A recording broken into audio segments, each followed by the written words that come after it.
హల్లెలూయా. గురి ఉండాలా వద్దా? ఒక గురి. దేవుడు నన్ను ఇక్కడికి పంపాడు, దేవుని పనిలో నేను ఉన్నాను, ప్రభువు నన్ను రక్షించాడు, ఎలాంటి పరిస్థితులు వచ్చినా నేను వెనకంజా వేసేది లేదు అని నిర్ణయంతో ఉన్నాడు. స్తోత్రం. ఆ వీణ ఎప్పుడైతే వాయించాడో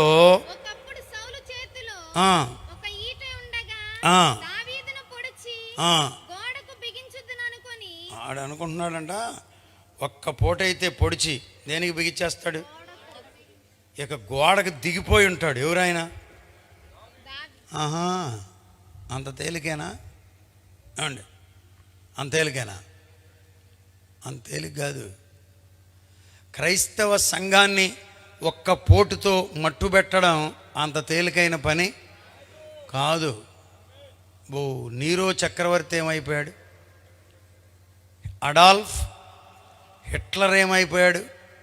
ప్రపంచ నియంతలు క్రైస్తవ్యాన్ని చెప్పండి రూపు మాపాలనుకున్నారంట.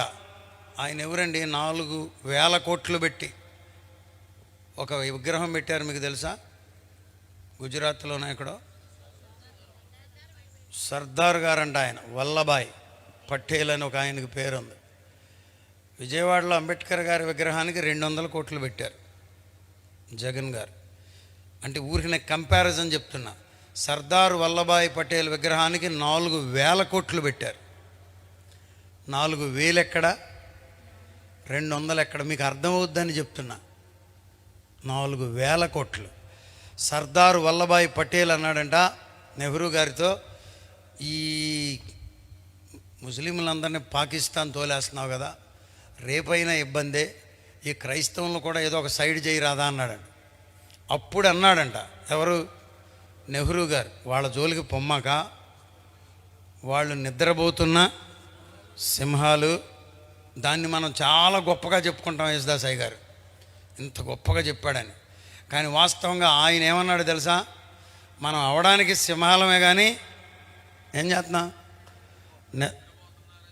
నిద్రపోతున్నారని చెప్తున్నాడు. నిజమే, నిద్రపోతున్నాం.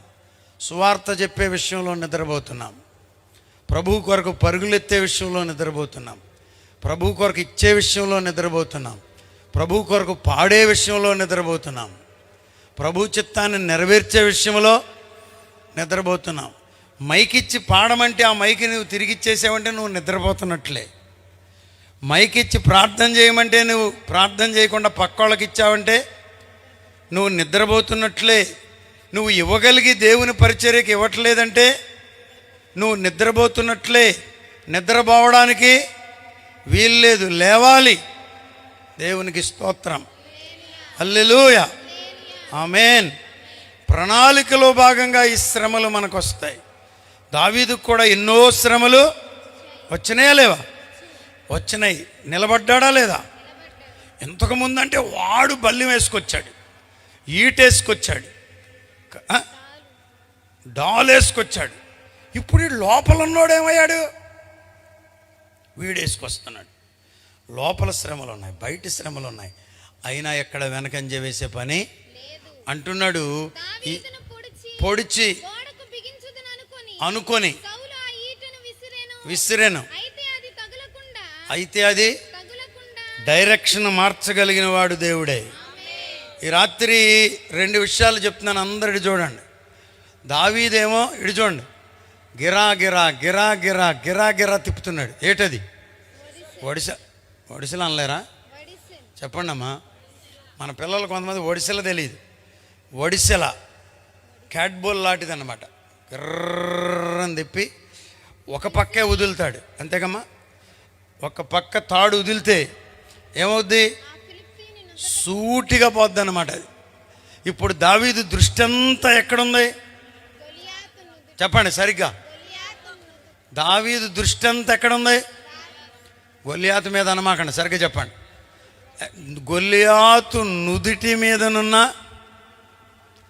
ఆ ఖాళీ ప్రదేశం, ఆ రంధ్రం మీద అండి, శిరస్త్రాణపు రంధ్రం మీద ఉంది. ఏమా వింటున్నారా? ఒకసారి చేయి చూపించండి, వింటున్నాం అన్నవాళ్ళు. వాణి చేయి చూపించట్లను వింటున్నావా? నిద్రపోతున్నావు ఏంటి? హల్లెలూయా. ఒప్పుకున్నందుకు నీకు వందనాలు. హల్లెలూయా. దావీదు దృష్టి ఎక్కడుందో చెప్పండి, ముగించేస్తా. గొలియాతు నుదుటి మీదనున్నటువంటి రంధ్రం, శిరస్త్రాణపు రంధ్రం. అయ్యగారు కరెక్ట్ చేశారు, రైట్.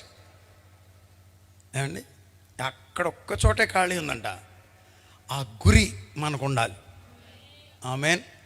మీటింగ్ అందరూ పెడుతున్నారని మనం పెట్టకూడదు. మనకు ఒక గురి.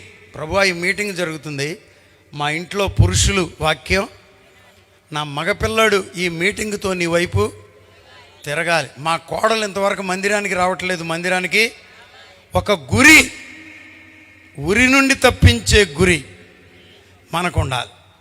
అపవాదిని మనం గురి చేయాలి. దేవునికి స్తోత్రం.